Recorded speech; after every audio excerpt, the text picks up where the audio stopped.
Assalamualaikum warahmatullahi wabarakatuh. Innal hamdalillah nahmaduhu wa nasta'inuhu wa nastaghfiruh wa na'udzu billahi min shururi anfusina wa min sayyiati a'malina. May yahdihillahu fala mudilla lahu wa may yudlil fala hadiya lahu. أشهد أن لا إله إلا الله وحده لا شريك له وأشهد أن محمدا عبده ورسوله أما بعد. Hadirin dan hadirat yang dirahmati Allah, mudah-mudahan Allah Subhanahu wa taala merahmati kita. Kebetulan pada malam ini ialah malam nisfu Sya'ban. Walaupun tidak ada riwayat tentang amalan khusus pada malam nisfu Sya'ban, tetapi terdapat riwayat-riwayat yang sabit pada kebanyakan para ulama berhubung dengan fadilat malam Lailatul Sya'ban, malam nisfu Sya'ban. Antaranya hadis yang diriwayatkan oleh Imam Ahmad, diriwayatkan oleh Al-Bazzar, diriwayatkan oleh Ibn Hibban, di mana Nabi sallallahu alaihi wasallam menyatakan bahawasanya innallaha la yattali'u fi lailati an-nisfi min Sya'ban fayaghfiru li jami'i khalqihi illa musyrik aw musyahin. Allah Subhanahu wa taala melihat pada malam nisfu Sya'ban, dan Allah mengampunkan dosa hamba-hambanya, semua hamba-hambanya yang beriman, yakni kecuali yang musyrik ataupun yang musyahin, yang memutuskan silaturahim, yang berbalah sesama muslim tanpa sebab yang benar, yang ini tidak diampunkan oleh Allah. Hadis-hadis ini dan hadis-hadis yang lain yang sebahagiannya terlalu dhaif, ada yang dhaif sahaja, menyimpulkan kepada kita pada malam nisfu Sya'ban merupakan satu malam yang mempunyai kelebihannya. Oleh kerana itu, maka para ulama sejak daripada dahulu mereka menggalakkan untuk kita memperbanyakkan doa ataupun beramal dengan apa-apa amalan yang baik pada malam nisfu Sya'ban. Tidak ada hadis khusus yang menyebut kena baca Yasin 3 kali ke, doa tertentu ke, ia tidak ada. Tetapi secara amalan secara umum, untuk satu orang berdoa, satu orang kalau nak membanyakkan bacaan Al-Qurannya, ataupun untuk dia salat dan seumpamanya, adalah sesuatu yang baik, kerana pada malam ini ada malam yang mana Allah melihat pada hamba-hambanya. Allah melihat pada hamba-hambanya pada tiap-tiap malam dan sentiasa. Maksudnya Allah memberikan kurniaan kelebihan. Kalau kita kata tak apalah aku tengoklah, hang tu macam mana, bukan maksud sebelum tu tak pernah tengok, tapi maksud akan memberikan pemerhatian dan kurniaan. Maka dengan itu pada malam ini, malam yang sepatutnya juga semua kita berdoa dan membanyakkan perkara-perkara yang baik. Diperleh memanglah tak ada lah amalan 3 kali itu, 3 kali ini tak ada lah. Bahkan Dr. Yusuf Al-Qaradawi menyebut di dalam Fatwa Mu'asarah, kitabnya, itu sebagai amalan yang bid'ah, kata dia, kata Dr. Yusuf Al-Qaradawi. Kerana itu tak ada. Tapi secara umumnya kita tahu setiap orang malam ni dia doa banyak-banyak, dia buat benda yang baik, ialah sesuatu yang tersebut di dalam hadis. Wa an Aisyah radhiyallahu anha anna walidatan sauda kana laha khiba'un fil masjid fakana ya'tini fatahaddathu indi. Al-muttafaqun alaih. Hadis ni adalah hadis yang diriwayatkan oleh Al-Imam Al-Bukhari dan diriwayatkan oleh Imam Muslim. Ia merupakan satu hadis yang lebih agak panjang, walaupun tidak begitu panjang, tapi ini merupakan potongan yang satu potong daripada hadis tersebut. Hadis ini menceritakan tentang al-walidatus sauda, gadis hitam, black girl, gadis hitam, kana laha khiba'un fil masjid, yang dia pernah ada khiba'un fil masjid, yakni khemah di dalam masjid. Dia terjemah tuan-tuan tu apa? Khemah. Terjemahan Indonesia apa? Tenda. Tenda tu tent. Khemah dalam masjid. Fakanat ta'tini fatahaddatsu indi, dia adalah dia datang kepadaku dan berbicara dengan aku. Yakni siapa yang cerita ni? Aisyah radhiyallahu anha. Yakni gadis ni datang dan bersembang dengan Aisyah radhiyallahu anha. Aisyah radhiyallahu anha dalam hadis ni, kalau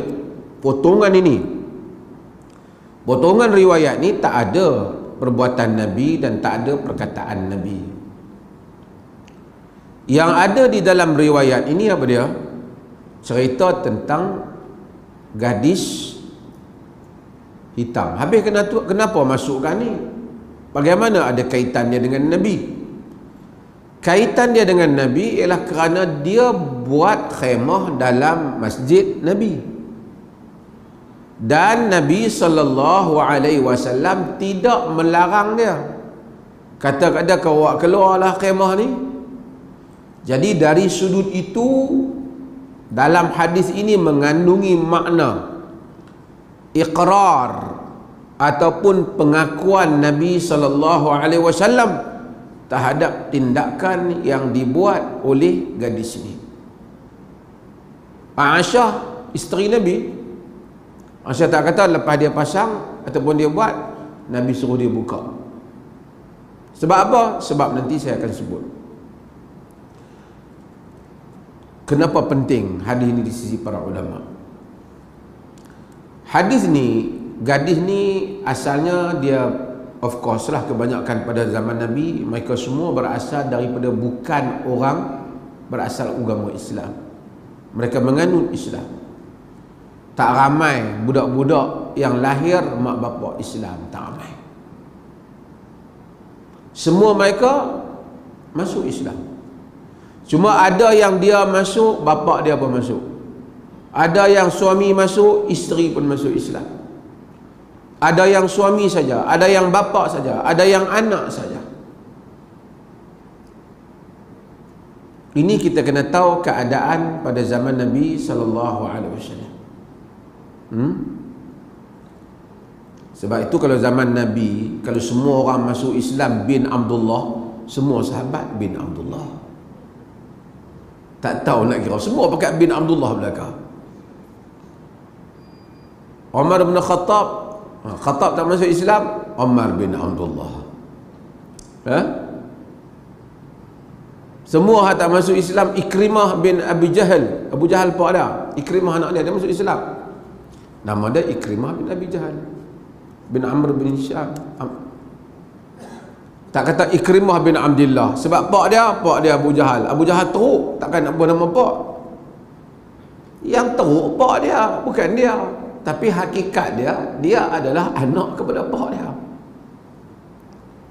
Ud'uhum li'abaihim huwa aqsatu 'indallah. Seru mereka berdasarkan nama pak mereka, bin pak mereka, itu lebih adil di sisi Allah. Kalau semua orang masuk, kita pergi buah jadi bin Abdullah, peninglah. Habis sahabat Nabi semua bin Abdullah. Kita pun tak tahu. Nabi tak apalah, bin Abdullah, memang Abdullah Nabi itu bapa dia asal Abdullah. Menunjukkan bin Abdullah bila masuk Islam ni, ini amalan di tempat kita. Bukan amalan di dalam sirah Nabi sallallahu alaihi wasallam. Dulu lama dah saya sebut benda ni. Ada orang kata ni habis kalau bin Arumugum,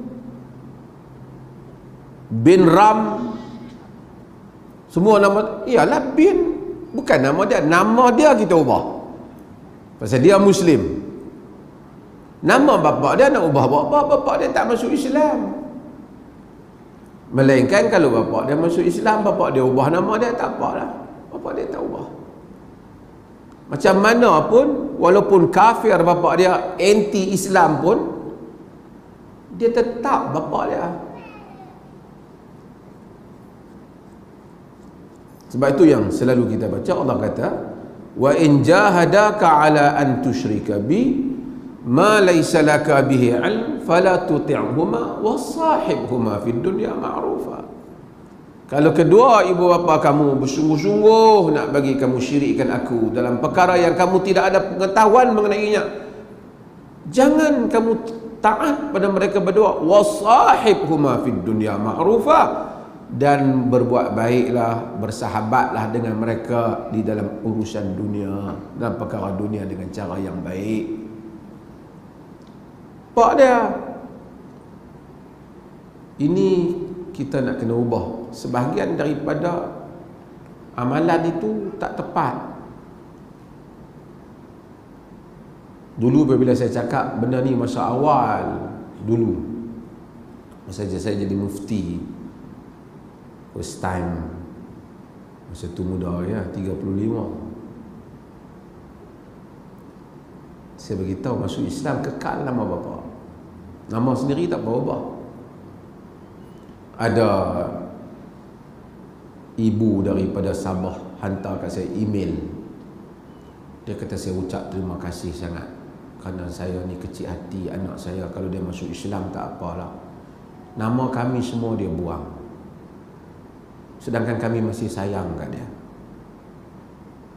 Bapa dia kecil hati. Kau anak aku tiba-tiba kemarin dah jadi anak Abdullah. Kalau Abdullah tu Perdana Menteri lagi tak apa, tu pun tak boleh lah maksudnya. Kita ada benda yang diamalkan dalam masyarakat kita bukan mestinya betul, walaupun di-endorse oleh otoriti agama di setengah tempat. Baliknya bukan otoriti dalam hal-hal penghujahan ilmu, baliknya kepada dalil. Baliknya kepada dalil. Jadi tapi tak apalah, sebab itu diboleh kita kata kekal lah, boleh kekal nama dia, nama pak dia. Hatta nama dia nak kekal tak apa, dia tak boleh mesti nama Arab, bukan mesti nama Arab. Awang ada orang Melayu, ada orang nama Awang, apa kita tak ubah? Awang bukan nama Arab. Boleh dah orang tu masuk Islam, dia kekal nama dia David, boleh? Tak boleh dah. David nama orang putih, Kristian, tak ada. David, Daud. Kalau dia nak kekal, boleh je.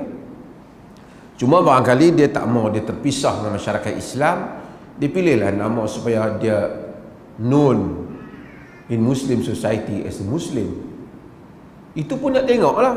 Kalau dia duduk di negeri yang majoriti bukan Muslim, dengan nama dia macam tu, dia jadi susah kat dia. Dia boleh remain nama dia yang asal, selagi nama dia tu bukan kekufuran.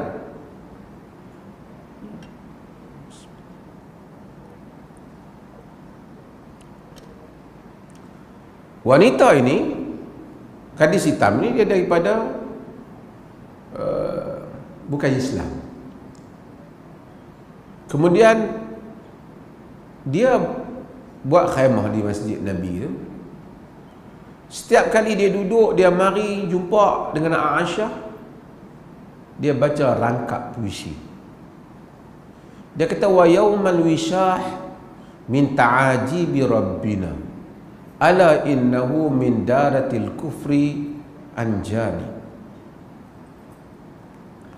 Dia kata pada hari wishah, wishah ni satu jenis perhiasan yang digantung, yang disulam, yang digantung di tengkuk wanita ni, perhiasan. Min ta'ajibi rabbina, dari benda-benda yang ajaib yang Tuhan kami jadikan, iaitulah daripada daerah kufur aku telah diselamatkan. Setiap kali dia duduk, dia baca yang tu. Aisyah radhiyallahu anha tanya dia, apa pasal duk ulang kata lagu ni?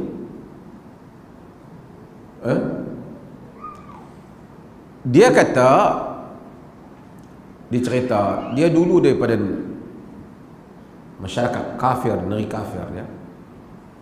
Depa telah tohmah dia curi pantai hiasan. Lalu mereka periksa semua dia, tubuh dia, sehingga kepada kemaluan dia mereka periksa, tuduh dia curi. Dalam tuduh dia tu, tiba-tiba Tuhan selamatkan dia. Mari burung macam burung orang sewa kan, alat panggil hadar, apa, kites, burung. Jadi burung tu ludah, muntah perhiasan. Orang kali dia makan makanan tu, dia tertelan. Betul-betul masa dia duk cek dia. Dia tengok, hampa tuduh aku, tu dia keluar. Lalu selamat dia. Kerana peristiwa itulah dia lari.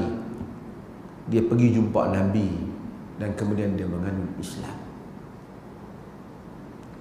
Jadi setiap kali dia nak duduk, dia bacalah puisi itu, yang rangkap itu. Jadi Aisyah tanya, itu cerita dia. Sebelum saya nak sambung cerita dia, kita tuan-tuan, dalam hidup ni kadang-kala ada peristiwa-peristiwa yang berlaku. Sebahagian peristiwa tu kita tak berapa suka di sudut kejadian itu. Kita tak happy, kita tak gembira, ataupun mungkin menyakitkan kita. Tetapi kerana peristiwa-peristiwa yang sebahagiannya itu menyakitkan kita, Allah jadikan hal yang lain berlaku. Banyak dalam hidup kita. Fa'asa an takrahu syai'an wa huwa khairul lakum. Boleh jadi kamu tak suka dengan satu benda, dia baik pada kamu. Tak semua kejadian-kejadian yang pahit itu akan menatijahkan kepahitan dalam hidup kita. Banyak kejadian yang pahit menatijahkan kebaikan dalam hidup seseorang. Berapa ramai orang yang kembali kepada agama kerana sakit, kerana demam, kerana kehilangan harta. Berapa banyak orang yang bangkit bertahajud dan lekat tahajud dengan hidup dia sebab satu kesusahan yang pernah dia lalui, lalu dia bangun bertahajud pada Allah sehingga hari ini dia bertahajud dengan Allah. Berapa orang yang belajar bersedekah kerana satu kesusahan yang dia lalui. Sebab itu hidup ni, urusan hidup ni kita tak tahu. Besar mana kita, pandai mana pun kita. Pandai orang kata kita bukan tahu apa nak berlaku ke depan. Berapa banyak orang yang pandai tergelincir ia. Berapa banyak orang yang kita sangkakan tangkas, tewas dia. Sebab itu apabila kita melafazkan Ya Hayyu Ya Qayyum birahmatika astaghith aslih li sya'ni kullah wa la takilni ila nafsi tarfata ain, kita lafazkan sungguh-sungguh Ya Hayy Ya Qayyum, dengan rahmatmu aku memohon pertolongan. Aslih li sya'ni kullah, baikilah urusanku kesemuanya sekali. Wala takilni ila nafsi tarfata ain, jangan kau serahkan aku pada diriku walaupun sekelip mata. Kalau Allah tidak serahkan kita kepada diri kita dan urusan kita berada di tangannya, kita selamat insyaAllah. Walaupun dunia mencaturkan kita tewas, kita tidak tewas. Walaupun manusia mungkin nampak telah tewas kita, penghujungnya kita tidak tewas. Tapi kalau Allah tidak mengatur urusan kita, serahkan kita pada diri kita, kita mungkin rasa kita menang, tapi akhirnya kita menyesal terhadap kejadian yang kita tersenyum mengenainya.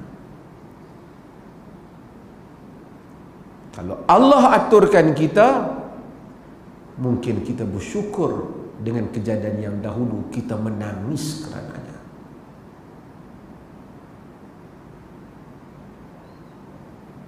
Itu makna ubudiyah, penyerahan diri, tawakal kepada Allah.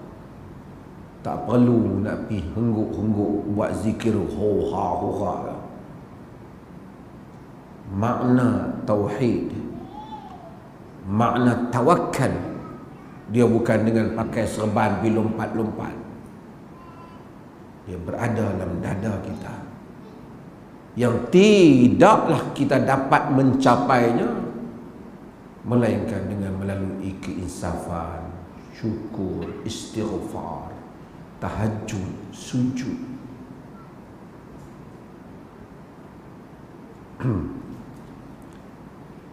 Wanita ini, hal itu berlaku kepada diri dia. Dia duka cita dengan apa yang berlaku padanya, tapi akhirnya dia menganut Islam. Dia buat rumah, dia di dalam masjid Nabi, khemah dia dalam masjid Nabi SAW.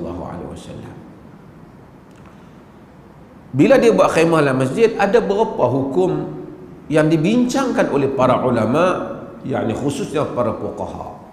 Yang pertama ialah seorang boleh tidur dalam masjid, lelaki ataupun perempuan boleh. Kalau tidak, Nabi laranglah dia.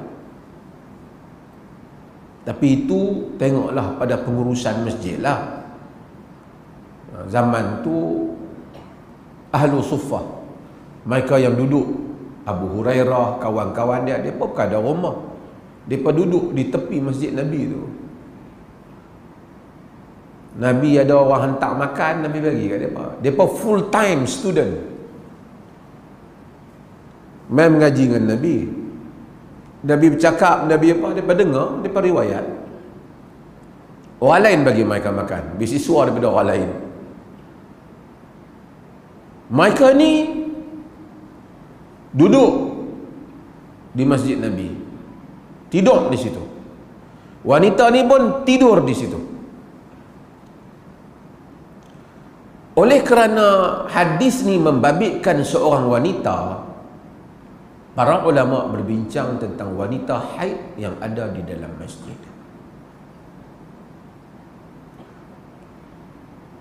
Nabi tak kata kat wanita ni, kamu tak boleh buat khemah, nanti kamu haid. Kamu nak pergi sewa mana? Dulu bukan ada hotel. Hadis ni telah diistidlal, telah dijadikan dalil oleh sebahagian para ulama yang memekang mazhab wanita haid boleh masuk di dalam masjid jika sekiranya dapat menjaga kebersihan masjid. Kalau tidak, tentu Nabi bagi tahu kat dia, buat khemah boleh, masa haid kena keluar.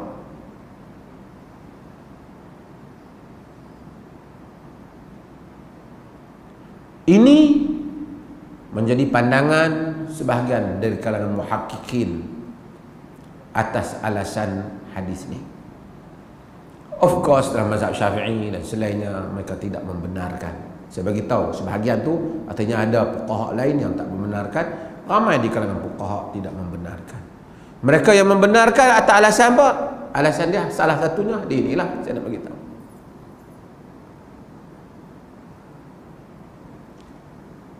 Al-Imam Ibn Hazm Al-Andalusi, Andalus, Spain,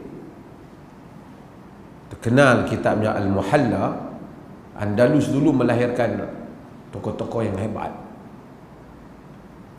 Cordoba tu tentu sebut Qurtubi, Cordova,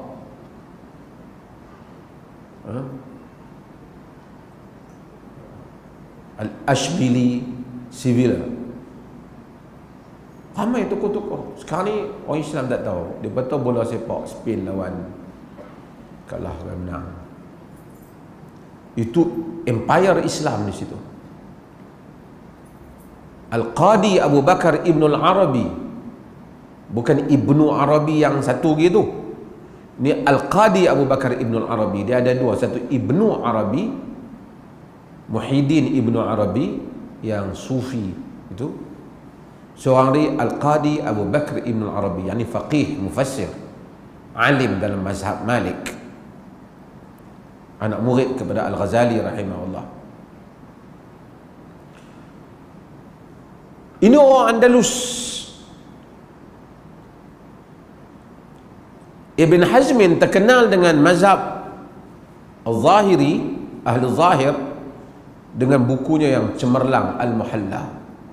Muhalla ni kitab mazhab Zahiri. Brilian dia. Baca dia, banyak manfaat buku. Tuan-tuan, kalau kita tak ta'assub, kita baca semua buku. Dia pun tokoh umat juga, Abu Muhammad Ibn Hazmin. Setengah orang ni tengok buku mazhab lain takut dah. Saya masih ingat lagi satu orang tokoh ada jawatan besar dalam agama. Nak beli satu buku, saya ada di Maharat tu, dia tokoh. Dia tanya orang tu, ni buku mazhab apa?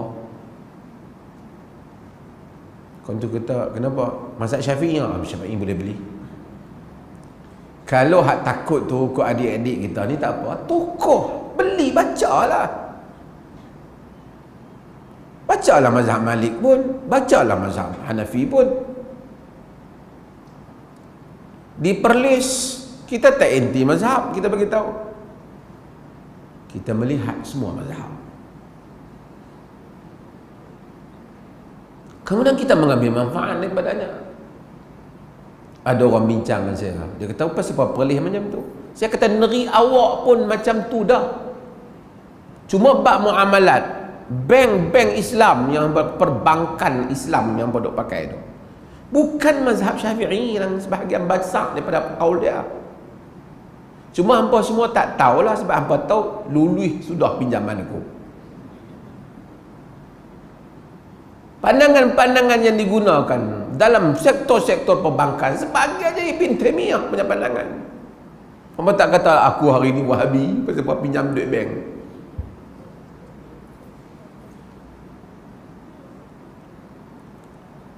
Cuma kami ni beza sikit dengan hampa. Kami dalam muamalat pun lihat macam-macam mazhab, dalam ibadat pun kami lihat berbagai mazhab. Hampa dalam ibadat satu mazhab, dalam muamalat macam-macam mazhab, macam-macam juga, dua-dua hukum belaka. Lagi 5 tahun lagi hampa berubah juga macam kami. Panjang umur kita tengok. Covid baru mai baru ni pun pakai ubah dah. Kan? Ambil kaul-kaul yang lain.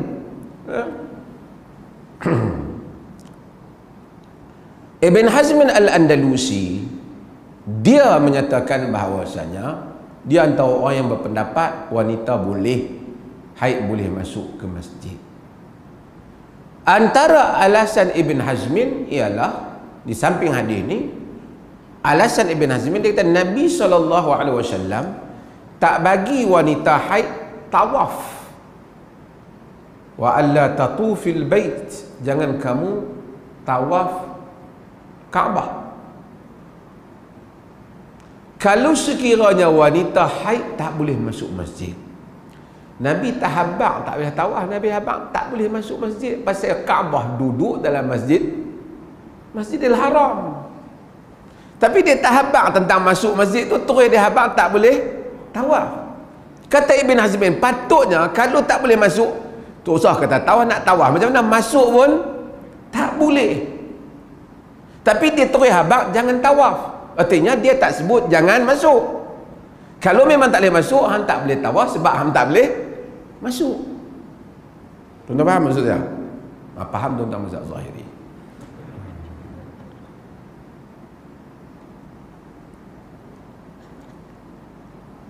Bukan saja mazhab Zahiri, ramai lagi tokoh-tokoh lain dan fuqaha menyokong pandangan-pandangan ni. Jadi siapa wanita yang haid dia tak mau masuk masjid, tak payah masuk. Itu juga kaul yang disebut dia ramai para fuqaha. Siapa yang nak masuk masjid, dia masuk bersyarat, iaitu dapat menjaga kebersihan. Oleh kerana ada khilaf di kalangan para fuqaha menyukai kalau dah ada khilaf macam ni, kalau tak ada keperluan tak payah masuklah. Pasal apa nak masuk masjid? Tak ajar nak pergi lepak-lepak, tak payahlah. Tapi kalau dia haid, dia masuk nak dengar kuliah, dia masuk kerana ada urusan, di sana ada kaul yang seperti ini. Bagi satu orang, oh hampa masuk, aku tak mau, tak payah masuk, pegang pada kaul itu. Bagi yang masuk, dia masuk dengan kaul ini, dia masuk. Ini amalan peribadi antara dia dengan Allah. Pihak jawatan kuasa masjid tak payah nak cek benda ni. Ni puan ni haid ke tak? Tak payah masuk dah pergi ke dia.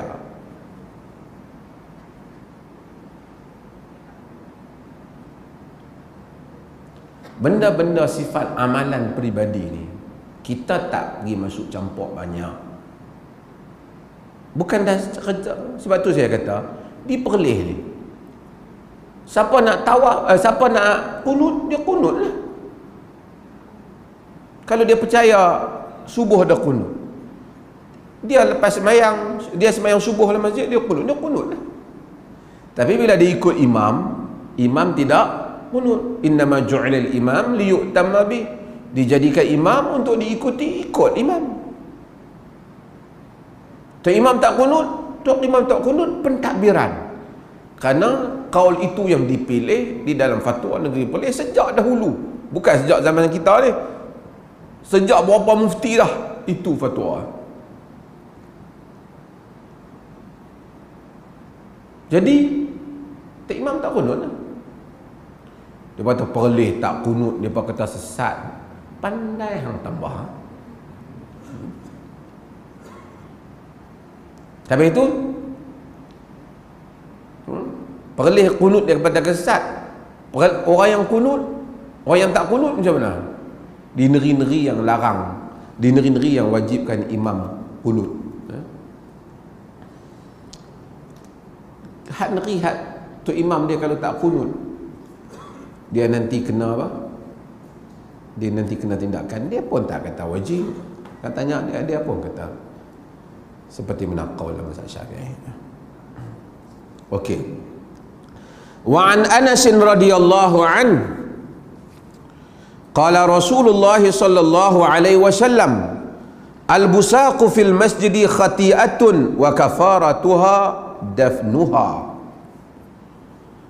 Al-busaq daripada Anas bin Malik radhiyallahu an katanya qala Rasulullah sallallahu alaihi wasallam, sabda Rasulullah sallallahu alaihi wasallam, al-busaqu fil masjid khati'ah.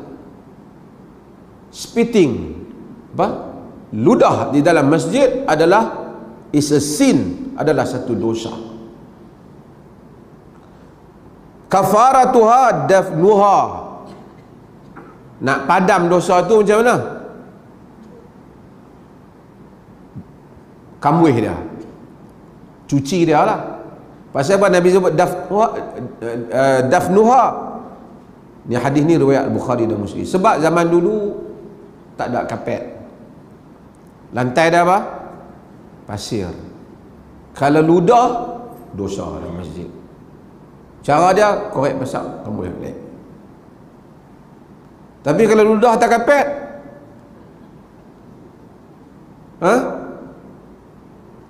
macam mana kalau ludah tak kapet? Macam mana nak padam dia? Cuci kapet dah. Kalau siapa duk sujud, duk bau lagi ludah dia, berdosa dia. Bukan saja ludah, apa saja yang mengotorkan masjid, hingus kita ke, kaki cekam kita ke, ada apa? Apa sajalah kotor dalam poket kita ke, kita bagi tumpah dalam masjid, wajib cuci balik. Jika tidak, khati'ah, is a sin, ia adalah satu dosa, kena cuci balik. Sebab tu siapa-siapa yang main masjid tu kadang-kadang, zaman Nabi tak apalah basah-basah pun, zaman lah dah kapet, pijak kaki daripada mana-mana main nak masuk masjid, tengok dulu ada tai ayam ke, ada tai lembu ke, pijak kapet. Orang lain sujud, tu dia, sejak bila aku belah lembu pula. Kita nak pergi majlis mana-mana, kita jaga wangian kita. Main masjid sebagai orang dia tak jaga. Sekarang ni negeri kita boleh kira, saya sebut tuan-tuan, negeri kadang negeri sejuk macam negeri Arab lah. Oi, bau stokin dia pening dah. Musim sejuk bau stokin. Itu saya cerita tuan-tuan. Orang masak. Main masjid dengan baju masak tu, neriak sejuk. Siap bau kari kepala kambing dengan lekat di baju.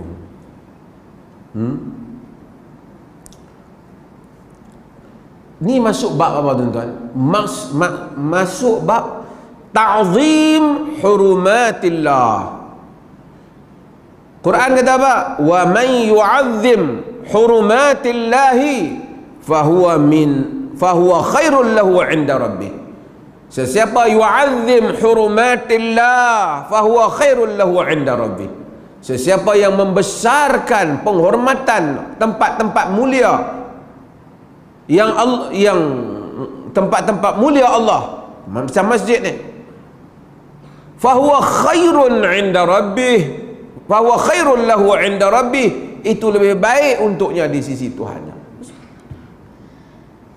Masuk nak pergi masjid, pakai elok-elok sikit, tanda menghormati orang tuan-tuan. Main masjid,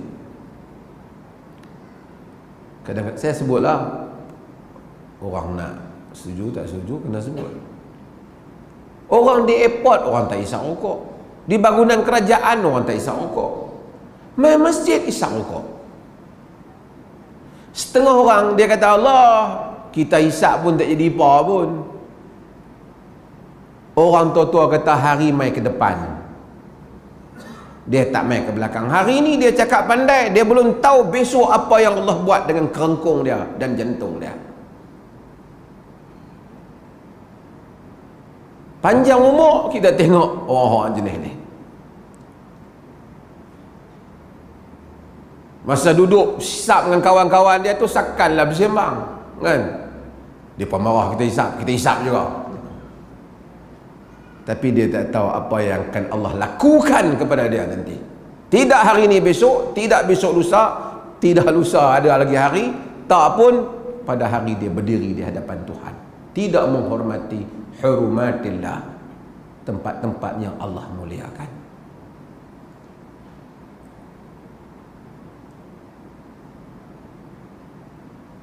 Kadang-kadang walaupun di luar masjid, kita pergi ke tanah haram. Tanah haram kan senang, orang himpun duit ber3-4 tahun sebagai orang nak boleh pergi Mekah.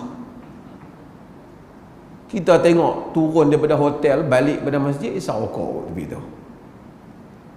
Arab tu kadang-kadang duk kata ayah haram ni, duk kata kat kan, duk kata kat apa, kat orang yang hisap tu kan. Haram ya syekh, haram ya syekh, orang kata. Dia pun buat tak tahu. Dia pergi seolah-olah Tuhan ada di luar Masjidil Haram tu dengan Tuhan nak diminta di Masjidil Haram tu lain-lain. Kau tak hormati tempat-tempat haram. Manusia ni pendosa kita semua, tapi bila main Ramadan kita jaga. Sebab apa? Sebab hormat bulan yang Tuhan muliakan. Bukan kata bulan lain tu tak berdosa, berdosa juga. Tapi menghormati, ada hormat. Buat salah depan orang, salah. Tapi bila main depan ibu bapa, depan orang alim, depan orang soleh, kita jadi tertib baik. Bukan kerana apa kita munafik ke apa, bukan kerana nifak, kerana menghormati, kerana adab, beradab dengan Tuhan. Luang kawasan masjid, hisaplah sampai hangit hidung pun. Bukan kata boleh, bukan saya kata boleh, haram-haram lah juga. Tapi at least sekurang-kurangnya ada nilai hormat pada Allah Ta'ala, beradab dengan Allah Azza wa Jalla. Hadis ni, hadis larang apa?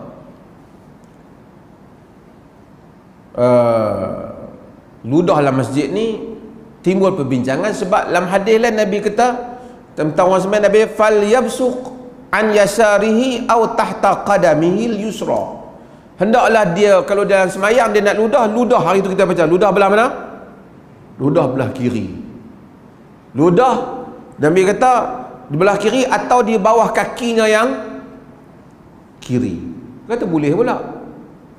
Bila ada hadis yang bertentangan dengan hadis dengan macam ni, nampak zahirnya bertentangan, dia taufiqkan, dia gabungkan hadis itu. Dia gabung apa? Kena tengok.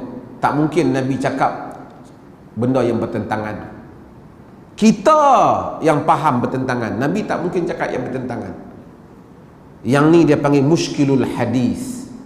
Imam Syafi'i tulis kitab Ikhtilaful Hadis, Mukhtalaful Hadis. Hadis-hadis yang nampak bercanggahan pada zahirnya, tapi ia tak bercanggahan apabila dikaji. Kata mereka, larang ludah dalam masjid. Yang kata ludah di belah kiri itu ialah kalau semayang di luar masjid, di rumah kita, di tempat lain, tak apalah ludah belah kiri di rumah kita. Itu pun terikat dengan undang-undang yang lain lah. Dah tahu isteri kita duduk tidur belah kiri, puih pi ludah dia. Kawan duduk tengah tidur, tengok-tengok, kenapa ludah? Abang semayang tahajud lah. Tak boleh lah. Kalau dah ludah belah kiri ada orang, jangan ludah bawah kiri, ludah di bawah kaki.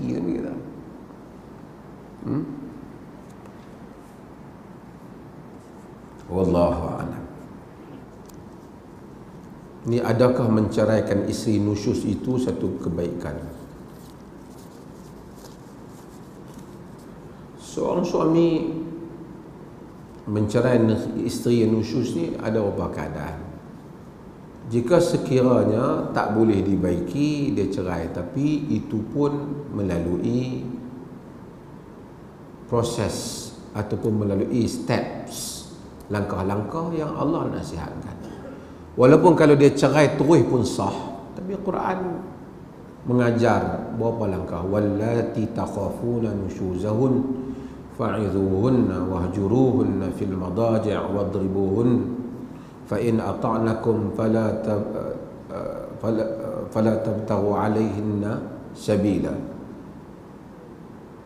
Wallati takhafuna nusyuzahun, wanita-wanita yang kamu bimbang nusyus mereka. Nusyus ni isteri yang tidak mentaati ataupun menderhaka suami dalam perkara yang wajib dia taat. Dalam perkara yang tak wajib dia taat, tak termasuklah suami suruh dia buat benda tak senonoh ataupun salah segi agama, dia tak taat, tidak termasuk di dalam nusyus. Wallati takhafuna nusyuzahun, wanita-wanita yang kamu, isteri-isteri yang kamu bimbang nusyus mereka, fa'idhuhun. Nabi tak bagi nasihat.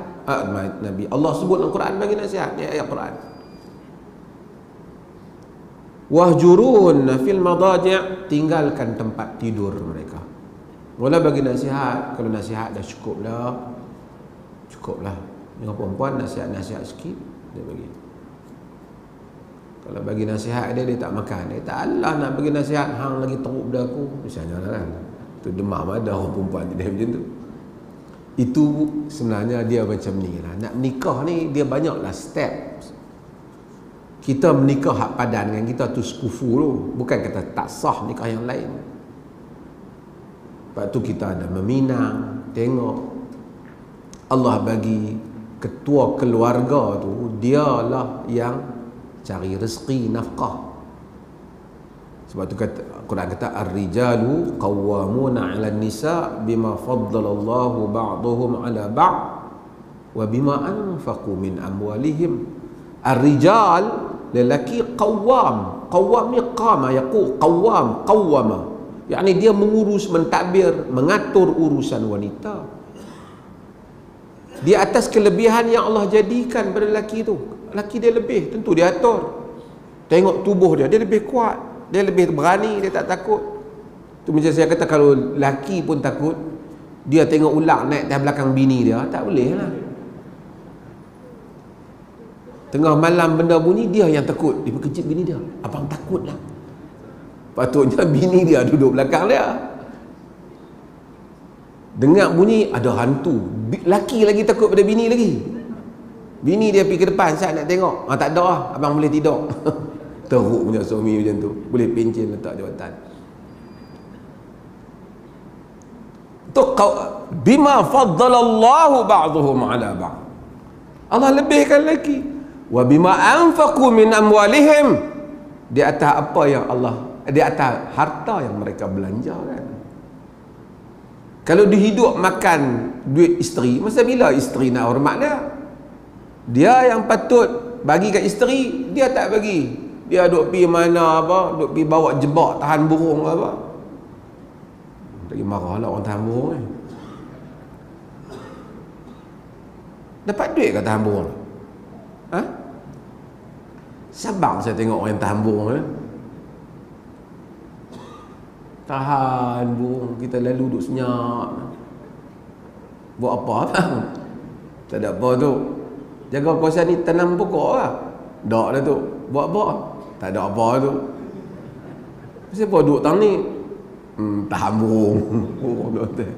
Oh, burung tu banyak je duduk turun kawasan saya. Saya pergi tengok di kedai tadi RM8 seekor. Ha? RM8 boleh lah kalau dia jual burung tu, kok ada orang nak bela ke apa kan. Berjam nak dapat RM8 tu. Pergi tanam pokok lah kot, dapat berapa boleh. Pergi memancing. Mancing kalau betul dapat buat balik rezeki tak apa. Tak ada pasal duduk tengah. Lelaki membelanjakan. Wa bima anfaqu min amwalihim, belanjakan. Sebab tu wanita dia kata, sebab tu lelaki ni dia, kita ni bapak ni apa dia? Wali anak perempuan kita. Wali tu maksud apa? Bukan boleh terbang. Wali tu maksudnya protector. Kita pelindung. Bapa melindungi anak perempuan, suami melindungi isteri. Kita lindung dia, kita cari makan pada dia, sakit demam dia, ketakutan dia. Tiba-tiba dia derhaka kat kita, memanglah melampau. Tapi kalau dia duit dia kita makan, semua hak dia kita makan, kerja dia buat, kita duduk tidur saja, bangkit-bangkit kata hang derhaka kat aku tu. Nak neraka mai kat mana? Dia tak buat kerja. Nak tengok dulu. Okey, tak apa. Kata suami menunaikan tanggungjawab dia, then isteri derhaka. Fa'izuhun, nasihatkan mereka. Wahjurunna fil madaji', tinggalkan tempat tidur dia. Tak usah tidur dengan dia. Kalau tak usah tidur dengan dia, dia tak apa. Misalnya kalau isteri ni halus perasaan dia, sedih suami tak tidur dengan dia ada 2 malam, pergi tidur kat lain. Melainkan suami tu tak steady kan. Aku lega kata lelaki aku tak tidur dengan aku dah, kata serabut je dah. Dengar dia berdengkur pun aku tak lepi dah lah. Misalnya. Taklah kan. Tapi kalau wadribuhun, pukul mereka. Kata Imam Syafi'i rahimahullah, bukan pukul tu bukan bagi cedera, ambil kayu sugi sikit, tanda kita bersungguh. Bukan kita nasihat dah. Apa? Tempat tidur dah tinggal dah. Ni hari pukul ni. Pergi ambil siap bubuh dengan black belt, berikat pinggang apa, pergi cari bini dah. Agama bukan begitu. Pukul tu bagi menunjukkan kesungguhan, ghairal mubarrih, tanpa mencederakan. Tapi kalau tak perlu pukul, tak payah pergi pukul ya, pukul buat apa? Tapi kalau semua isteri ni jenis ketegak, tak mau, tak ada apa, suami dia ketegak, suami dia nak simpan tak boleh, tuan-tuan nak ketegak. Nabi kata, idza da'a ar-rajul imra'atahu ila firashihi fa abat an taji'a la'anatha al-malaikatu hatta tusbih. Dalam hadis riwayat Imam Al-Bukhari. Jika lelaki panggil perempuan, suami panggil isteri ke tempat tidurnya dan dia enggan, malaikat laknat sampai ke pagi. Pasal apa? Pasal lelaki ni itulah tempat dia untuk dia mendapatkan yang halal. Lepas tu isteri tak mau, sakit kepala dah. Melainkan isteri dia tu haid, ataupun isteri dia baru bersalin, sakit. Cuma wa'ashiruhunna bil ma'ruf, gawilah isteri dengan cara yang ma'ruf, dengan cara yang baik. Taklah kata bila boleh bergaul dengan isteri tu, bergaul dengan isteri sampai ke orang tu separuh nyawa. Dia dengan cara yang baik, dengan cara yang kedua-dua pihak suka. Kalau isteri tu jenis tak keluar rumah, tak tentu kalau pergi dengan mana, tak boleh, out of control and beyond your ability untuk control dia, better letak jawatan. Kau tanya saya, tak jawatan, tak boleh nak control dia. Saya dengan ini meletakkan jawatan saya sebagai suami, tulis kat dia. Itu bahasa rasmi ya, tak rasmi. Bahasa pejabat lah, bahasa fiqahnya, aku ceraikan kau, aku ceraikan kau. Setelah mengambil kira lah semua tu, jangan balik-balik. Mufti kata nak pergi mana awal kan? Tunggu Ustaz, nak balik cerai malam ni. Nanti dulu. Dengar saya kata daripada awal tu. Saya mengalami depression disorder, apakah ubat secara spiritual? Yang ni ada video yang saya cakap dah, saya boleh tengok, saya tak ingat bila. Cumanya beginilah,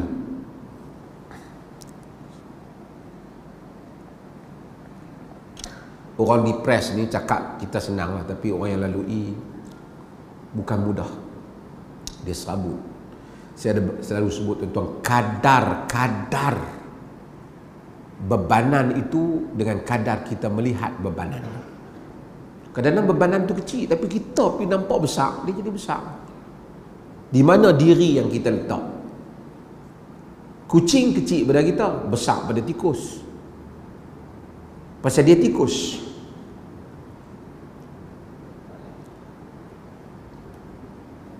Masalah dalam dunia ni, bila kita rasa hidup kita keseluruhannya dunia ni besar, tapi bila kita sandak pada Allah, kita yakin ada akhirat, ada syurga, kita yakin kalau kita doa nanti Allah akan buka, kita akan melihat dunia lebih ringan. Tapi benda tu tak semudah just like that.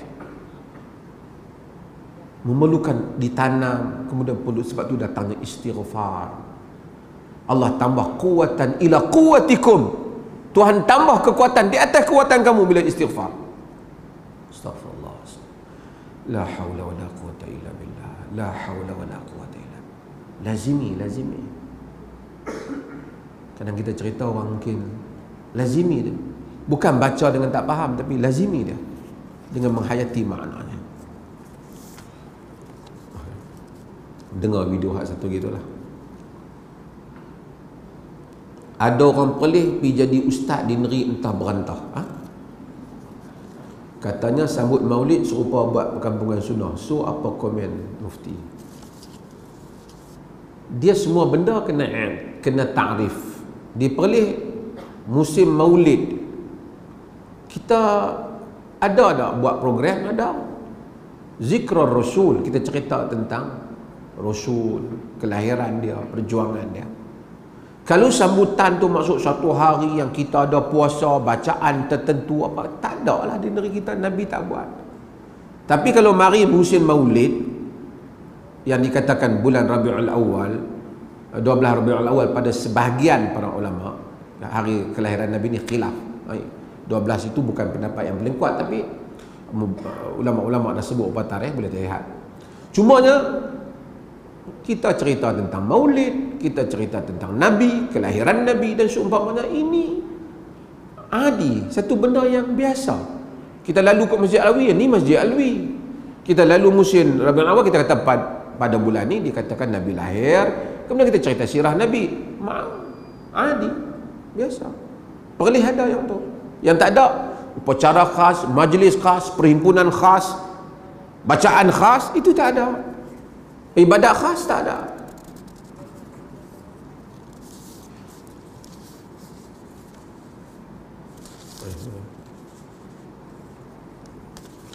Saya di negeri, jika saya seorang penduduk negeri W ni apa? Rakyat negeri W, bolehkah saya menerima pakai fatwa negeri Z bagi saya keluarga? Oh, tuan-tuan, fatwa apa yang tuan-tuan nak pakai? Fatwa ni asal perkataan fatwa bukan hak dalam konteks Malaysia ni. Fatwa ni dia kira hak rasmi ni lah. Tapi kalau tuan-tuan pergi tanya hukum pada satu orang ustaz yang tuan-tuan yakin ilmu dia, dia bagi tahu hukum tu, itu fatwa. Cuma yang tuan-tuan sebut fatwa dalam konteks ni ialah fatwa yang rasmi, yang kerajaan punya. Kalau tuan-tuan duduk nak semayang satu solat, tuan-tuan tak tahu, tuan-tuan tanya satu ustaz, dia bagi tahu, itu fatwa. Sebab dia kata an-nasu ala mazhabi muftihim, manusia di atas mazhab orang yang memberi fatwa kepadanya. Kalau benda tu amalan antara tuan-tuan, antara kita sahaja ataupun kita dengan orang yang kita kenal, dan dia bersetuju dengan pandangan itu, maksudnya di tempat mana pun boleh amalkan fatwa yang kita yakin. Tapi kalaulah perkara berkaitan dengan perkara yang diguna pakai sebagai pentadbiran negeri berkenaan. Contoh, tuan-tuan yakin talak 3 jatuh 1 misalnya. Ini saya buat contoh dulu, tapi sebut bila contoh. Tapi tuan-tuan duduk di negeri yang fatwa dia talak 3 jatuh 3. Tuan-tuan talakkan isteri 3, isteri pergi mengadu pada qadi, qadi kata 3. Dia kata tak qadi, saya percaya 1. Itu kamu punya percaya. Kami memilih fatwa 3. Jadi jatuh 3, tuan-tuan, kerana qadi memutuskan perbalahan antara manusia, yang antara bila-bala. Tapi jika tuan-tuan talak dia 3, aku talak hang 1000, geram aku hari ni misalnya. Isteri kata tu dia, abang dah talak 1000. Dia kata, lepas tu sama-sama menyesal. Tapi dia kata talak 1000 pun sebenarnya jatuh 1 ya. Mana boleh jatuh 1? Isteri dia kata jatuh 1. Tak percaya dengar. Dia pun bagi artikel, bagi apa. Isteri dia pun convince sebagai talak 1. Dan dia mengambil itu sebagai dia telah ditalak dengan 1 talak. 1 lah. Tapi kalau isteri tak convince, tak kira, abang kata 3, 3. Abang kata 1000, saya kira 3. Dia mengadu pada hakim. Hakim kata 3. Jatuh jadi 3. Kerana hakim memutuskan perbalahan dah.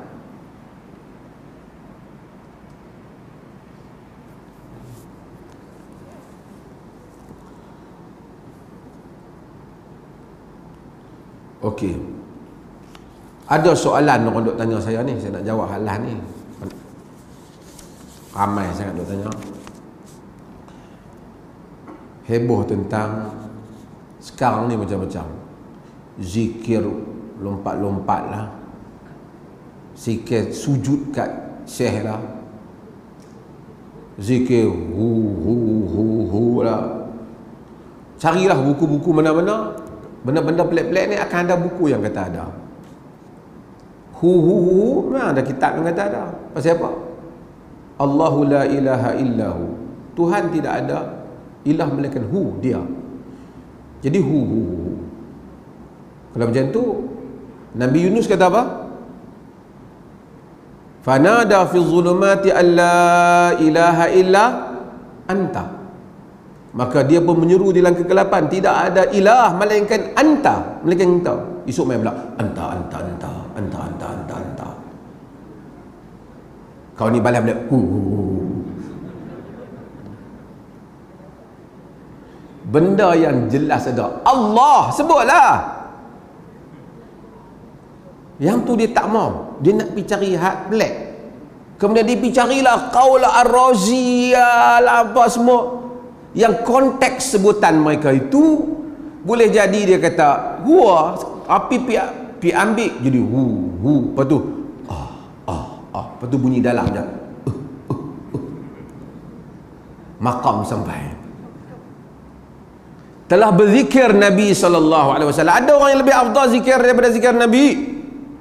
Telah berzikir Abu Bakar, Umar, Uthman, Ali dan para sahabat. Ada mereka buat hal ini. Semua yang terang ni, yang Nabi kata taraktu fikum amrain, dia tak mau. Yang Nabi kata bahawasanya fa innahu man ya'ish min ba'di fasayara ikhtilafan katsira fa alaikum bi sunnati wa sunnatil khulafa'ir rasyidin al mahdiin min ba'di. Siapa yang hidup selepas aku akan melihat perbalahan yang banyak. Kamu pegang sunnahku dan sunnah khulafah. Dia tu semua dia tak mau. Tak syok. Hak Nabi tinggal Quran, tinggalan pusaka Nabi, Quran sunnah tak syok. Dia pergi cari kasut siapa tu, dia kata tu kasut Nabi. Dia pergi cari rambut siapa, dia kata rambut Nabi, dia lelong. Sedangkan pusaka hak darah jelas ni hak Nabi ni pusaka dia. Pusaka yang ni dia tak minat. I'm not interested. Lepas tu orang tu, ada satu jenis kasut, dia pun jumpa kasut Nabi. Tu dia pakai api. Ada kitab Sahih Bukhari, Nabi punya. Okey, boleh lah. Bahkan kalau baca kerap sikit, dia kata apa? Wahabi je.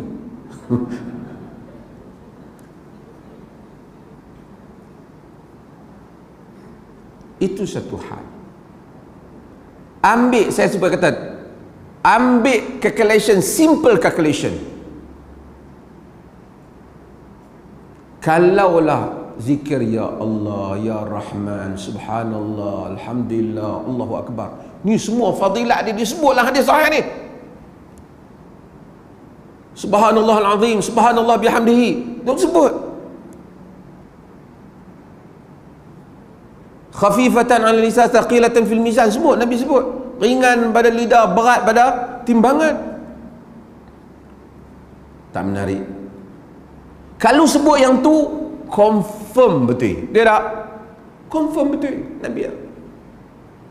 Tak style. Tak style.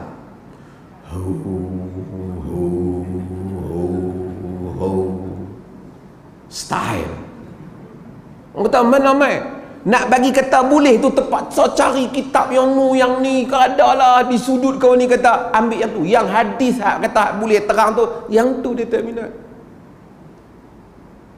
Dia kata ni dalil la ilaha illahu, ni la ilaha illa anta. Anta. Lepas tu hu bunyi. Esok bunyi anta. Ta. Tengoklah.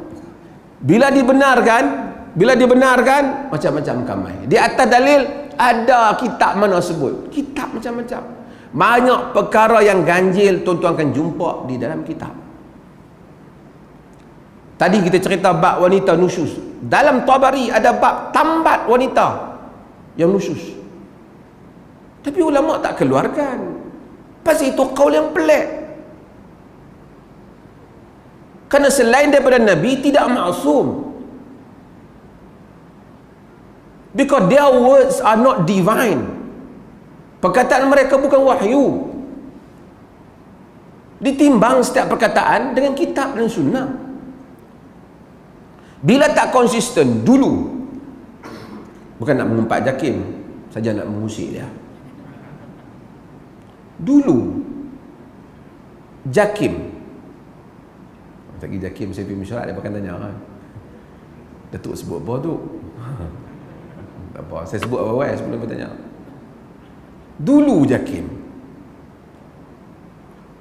keluarkan fatwa Al-Arqam sesat. Pasal apa? Nusyari pergi mengaku masa tu jumpa apa? Jumpa Nabi. Ada dialog lagi dia dengan Nabi, rakam. Putuskan sesat, tangkap kawan tu.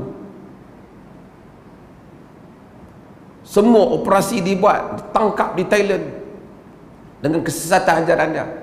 Sekarang dengan usaha beberapa pihak, berapa kali dah kertas kerja masuk tendang dalam mesyuarat saya ada.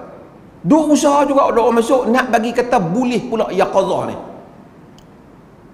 Tak boleh sekali awak main kertas lain pula. Tak boleh sekali. Saya ingat dah 4 kali dah main. Pergi cari orang tarikat minta. Akhirnya tuan-tuan tengok tu, hak perempuan hak pergi mengaku jumpa Nabi di masjid Nabi tu. Yang Nabi kirim salam kat saya. Kan? Perempuan tu. Ada juga nama aku terselit lah tu.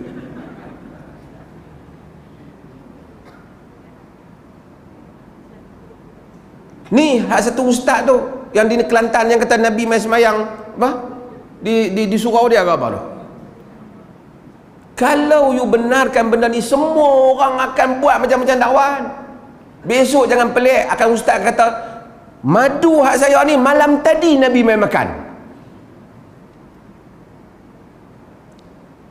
Kalau you nak quote, macam-macam ada orang kata di atas andaian. Sebab tu kalau dalam fiqh ni kata Nawawi, dalam Syafi'i kata, apa kata Nawawi dalam qadha? Apa kata Ibn Hajar Al-Asqalani? Hatu tak mau pula pakai, cari orang lain pula.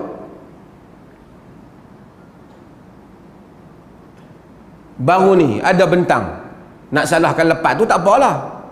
Tapi bawa pasal antara salahnya kerana kata Tuhan di dalam, dia nampak Tuhan bergabung dengan Tuhan ni salah. Lepas tu dia betulkan pula yang Husain Mansur Al-Hallaj. Husain Mansur Al-Hallaj tu yang telah dihukum kufur oleh para ulama, pada majoriti para ulama yang kata Allah di dalam jubah aku. Dia kata Hallaj tak apa, dia ada maqam dia. Oi, kalau geng kita boleh, bukan geng kita tak boleh. Ni macam ni hak yaqazah ni. Syari dulu sampai kena tangkap, sekarang nak menjadi boleh balik. Termasuk isu tarikat Syekh Nazim.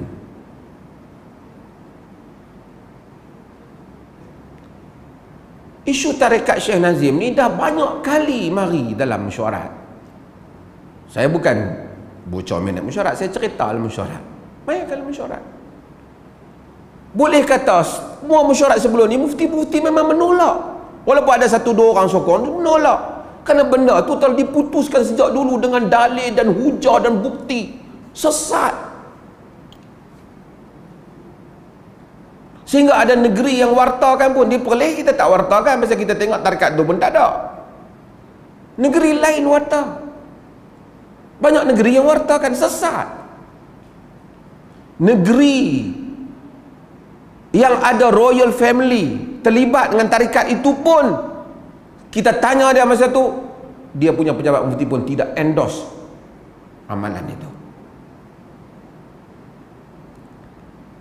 Tolak. Depa tak mau. Tiba-tiba mari satu hamba Allah, saya tak tahulah sejauh mana. Ini pun mesti dikemaskinikan urusan pentadbiran di dalam apa? Di dalam pengurusan agama oleh Malaysia ni. Mai satu hamba Allah, tiba-tiba hamba Allah ni pergi kata dia mewakili seorang sultan dalam satu negeri. Dia tak tahu dia cakap benar ke tak benar, orang terpengaruh ke ataupun dia mempengaruhi ke ataupun dia gebang ke, kita tak tahulah. Duk tegas kata ada titah suruh ubah fatwa JAKIM hak lama ni. Fatwa tak ada dah JAKIM ni, fatwa tak ada dah. Pasal dia tak ada, majlis fatwa kemasaan tu tak ada dah. Dibuang oleh raja-raja Melayu kerana fatwa ni di segi peraturan negara kita ni dia milik negeri. Jadi dia jadi muzakarah. Dia duk bentang, saya antara yang bantang. Saya dah tanya dah hak sesi yang sebelum tu, yang saya cerita dalam tuan-tuan. Saya tanya pembentang tu, siapa lantik syekh kamu ni? Nabi lantik. Kita tak apa dalil Nabi lantik. Dia kata al ulama warasatul anbiya. Ulama pewaris Nabi. Oh, Nabi lantik. Oh, kalau macam tu mufti pun Nabi lantik jugalah. Kalau kita consider mufti pun orang agama.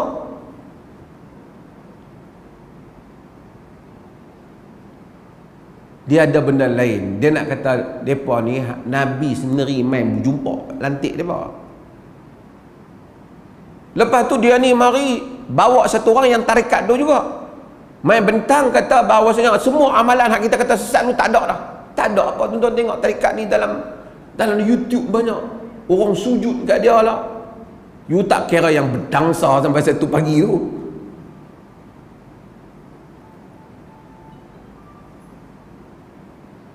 Jadi lawan di dalam tu.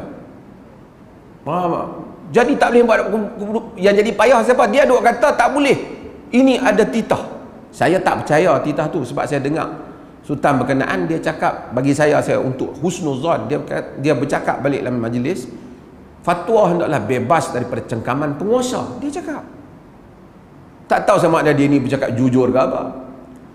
Akhirnya untuk tu buatlah, bukan membatalkan fatwa yang lepas, buat satu ungkapan tarekat Naqsyabandiyah Aliyah hanya boleh diamalkan oleh pengikutnya dengan syarat amalannya tidak bercanggah dengan akidah, syariah dan kerangka ahli sunnah wal jamaah. Maksudnya bukan kata dia boleh amal dengan syarat. Kalau cara dia pada buat tu bercanggah dengan kerangka akidah, bercanggah dengan sujud ke orang, kemudian bercanggah dengan dalam syariat, dia nak ambil perkataan tu saja. Yang ni sepatutnya tak keluar pun pandangan ni, tapi oleh kerana keadaan tu akhirnya tak apa, dengan syarat. Pasal dia kata ada dalam amalan tarikat tu benda yang tak salah, zikir tak salah, subhanallah, alhamdulillah. Kata kalau yang tu tak bercanggah dengan Quran dan Sunnah boleh lah. Yang mana yang bercanggah dengan Quran dan Sunnah tak boleh. So yang ni bukan kata dia boleh, yang ni maksud kalau you nak amal, tengok bercanggah dengan Quran dan Sunnah tak. Tapi dia sebahagian pihak cuba jadikan ini sebagai bukti semua syarat tarikat tu boleh diamalkan. Tak benar.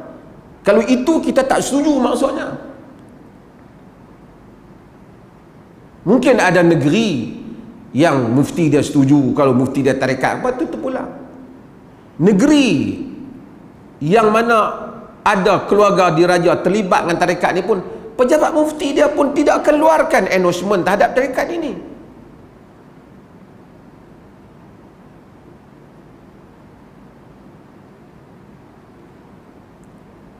Let's say whatever lah, dalam keadaan yang macam ni manusia jauh daripada ajaran Nabi, padankah hak ujung tu, dia selain daripada itu dalam melaksanakan amalan tarekat, pengamalnya hendaklah memastikan tidak berlaku amalan dan perbuatan yang tidak bersesuaian dengan urus tempat.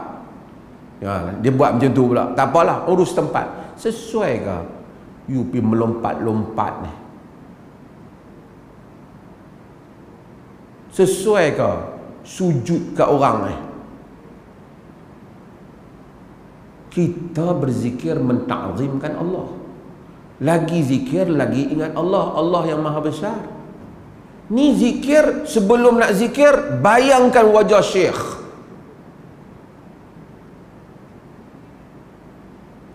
Siapa bayangkan wajah syekh? Bayangkan kebesaran Allah.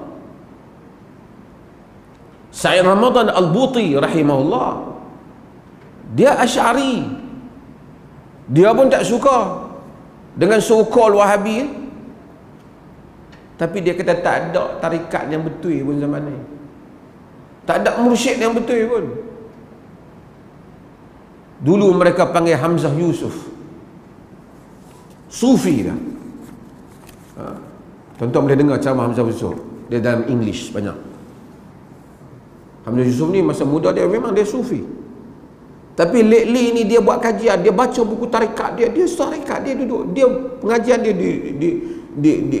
di Morocco, di Maghrib. Dia kata tarikat ni Sufi hari ni apa yang tinggal? Jampi, menari, menyanyi.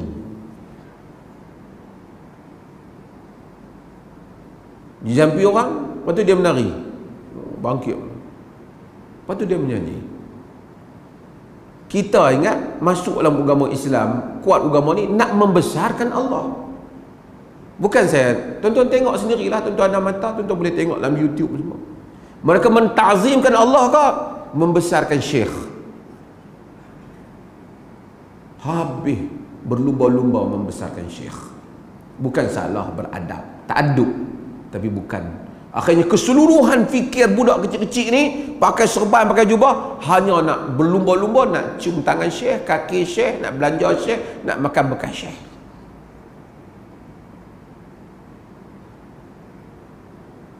Saya bukan kata orang, bila orang sallallahu ala Muhammad, Allahumma, ataupun dia sallallahu ala nabiyina Muhammad, apa? Kita terbayang, ya Allah, selawat kepada Rasulullah. Maknanya beri kurniaan kepada Rasulullah, tapi tak terbayang yang tu dah. Selawat kalau nampak kebesaran syekh. Padahal selawat tu sendiri bukan minta kat Nabi. Selawat tu minta Allahumma salli, ya Allah, aku memohon kepadamu, selawatkanlah kepada Nabi, minta kepada Allah untuk Nabi.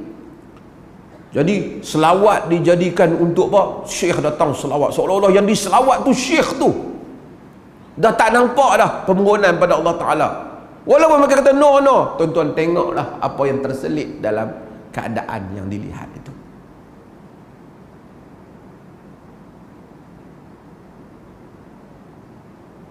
Wa khairul hadi hadi Muhammadin sallallahu alaihi wasallam. Sebaik-baik petunjuk siapa? Muhammad sallallahu alaihi wasallam. Kalau kita nak berlumba macam para sahabat Nabi ni, ludah tak sampai ke bawah terus sahabat pegang, wuduk tak sampai ke tanah terus sahabat berlumba, memang padan. Itu adalah Rasul yang dilantik. Tapi kalau tuan-tuan berlumba nak ambil semayang saya mufti orang lantik saja, kontrak habis saya pun habis. Tuan-tuan nampak baik, saya duduk di depan cakap dengan tuan-tuan. Hakikat di sisi Allah tak tahu. Jujur dengan agama kita. Semua kita berdiri di hadapan Tuhan, tak ada agama ini.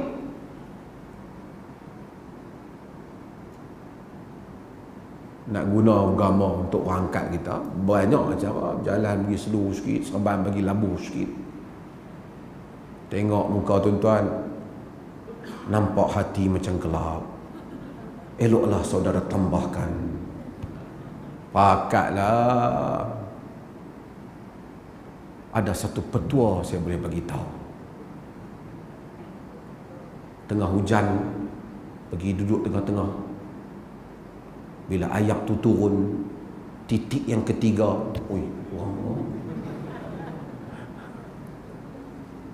macam tu orang suka lah.